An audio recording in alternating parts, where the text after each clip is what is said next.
Hi, இன்றைக்கி நம்ம பார்க்க போகிறது ஒரு சிம்பிளான லோட்டஸ் டிசைன் டூ கட் பேங்கிளில் எப்படி பண்ண போகிறோம் அப்படிங்கிறது தான்.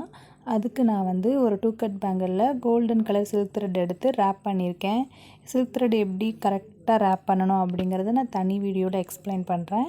இன்றைக்கி நான் இந்த டிசைன் பண்ணுறதுக்கு என்னென்ன ஸ்டோன்ஸ் யூஸ் பண்ணியிருக்கேன் அப்படின்னா, half Moon golden colour, 6KI அப்படின்னு சொல்கிறதுல red colour and green colour, அப்புறம் 3mm round white colour, 4x4 ஸ்கொயரில் டார்க் க்ரீன் கலர்ஸ் யூஸ் பண்ணியிருக்கேன். இவ்வளோ தான். இந்த ஸ்டோன்ஸை வச்சு நான் எப்படி அழகாக ப்ளேஸ் பண்ணுறேன் அப்படிங்கிறத பாருங்கள்.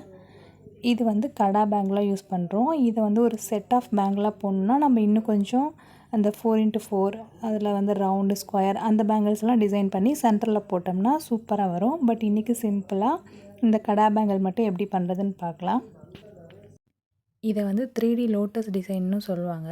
நம்ம லோட்டஸ் டிசைன் அப்படிங்கிறப்போ அந்த ஸ்டோன்ஸ் மேலே நம்ம இன்னொரு ஸ்டோன் ப்ளேஸ் பண்ணுறோம்ல, அதை வந்து பர்ஃபெக்டாக ப்ளேஸ் பண்ணிட்டாவே அதோட லுக் வந்து நமக்கு கிடச்சிரும் 3D எஃபெக்டில்.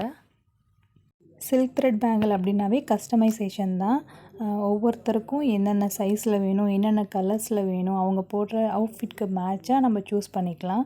ஸோ இன்றைக்கி நான் ப்ரிஃபர் பண்ணிக்க கலர்ஸ் மட்டும்தான் இது. உங்கள் ட்ரெஸ்ஸஸ்க்கு மேட்சாக நீங்கள் எப்படி வேணாலும் இதை நம்ம பண்ணிக்கலாம். Pink with green or yellow with blue, something like that.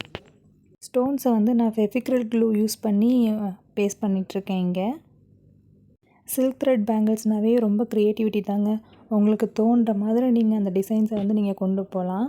எப்படி கொண்டு போனாலுமே அதோட அவுட் ஆஃப் லுக் வந்து செம்மையாக இருக்கும்.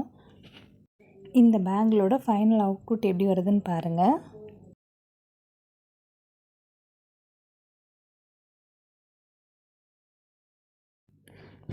டூ கட் பேங்கிளில் 3D லோட்டஸ் டிசைன் இப்படி தாங்க ஃபைனல் அவுட்புட் வந்திருக்கு. உங்களுக்கு பிடிச்சிருக்கான்னு சொல்லுங்கள்.